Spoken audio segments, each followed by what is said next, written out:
Hello everyone, আসসালামু আলাইকুম। কেমন আছো সবাই? অনেকদিন পর আবার নতুন একটি ব্লগ নিয়ে আসলাম। পড়ালেখার চাপে অনেকদিন যাবত ঘোরাফেরা হয় না, তাই ভাবলাম আজ আর বাইরে নয়, ঘরের ভিতরে একটি জরুরি কাজ সেরে ফেলি, সেটাই আপনাদের সাথে শেয়ার করি। আজকের ব্লগটি আমার নতুন পিসিকে নিয়ে। আজকের ভিডিওতে আমি দেখাবো কিভাবে আমার এই পিসিটাকে ওগান্ডাদের মতো ফর্সা করে ফেলি।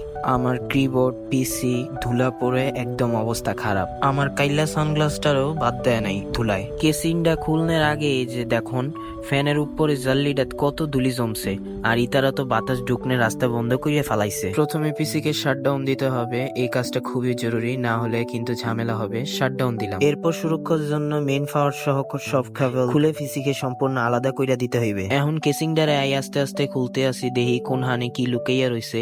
এইটা খুললাম সেইটা খুললাম, আস্তে আস্তে খুঁজতে আসি কি এর মধ্যে বেশি ধুলা জমা আছে। এইবার আমার বিউটিফুল পিসিডারের সামনে থেকে একটু ঘুরাই, দেখতে ছাতা মাতা মনে হইলেও ভিতরের হালত কিন্তু আরো খারাপ। যেহেতু আমি আর্ট ক্যালিগ্রাফি করার অভ্যাস ছিল, তাই কাজে লাগাচ্ছি আমার পুরানো আর্ট ব্রাশ। পিসিটা তো পরিষ্কার করার আমি এখন সুযোগ পাইছি দেখা মাইকটা, রাউডারটা, সাউন্ড বক্সটাও জারপোজ দিয়া লই। এখন বাইরের কেসিংডা আর ফ্যানডা চাইলি গান ধরি লইছি, কি কমু ভাই।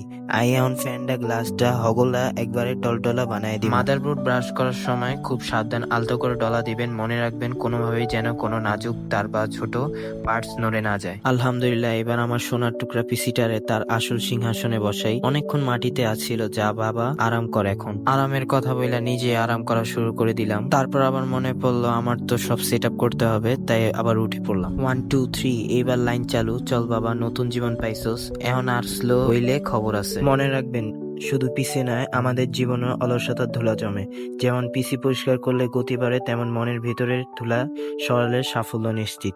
নিজেকে মেনটেন করুন, লক্ষ্য জয় করুন। যদি এই সমস্ত আবল তাবল পরিষ্কারের কাহিনী ভালো লাগে, তাহলে লাইক কমেন্ট শেয়ার করবেনই তো, সাথে ফলো করে দিবেন আব্দুল্লাহ সালমান পেজটি এবং আব্দুল্লাহ সালমান অফিসিয়াল ইউটিউব চ্যানেলটি। আমার পেজে কোরআন তেলাওয়াত এবং অনুপ্রেরণামূলক মোটিভেশনাল ভিডিও, এই ধরনের শিক্ষণীয় কন্টেন্ট নিয়মিত আসছে, তাই ফলো করুন আব্দুল্লাহ সালমান পেজটি এবং আব্দুল্লাহ সালমান অফিসিয়াল ইউটিউব চ্যানেলটি। আল্লাহ হাফেজ।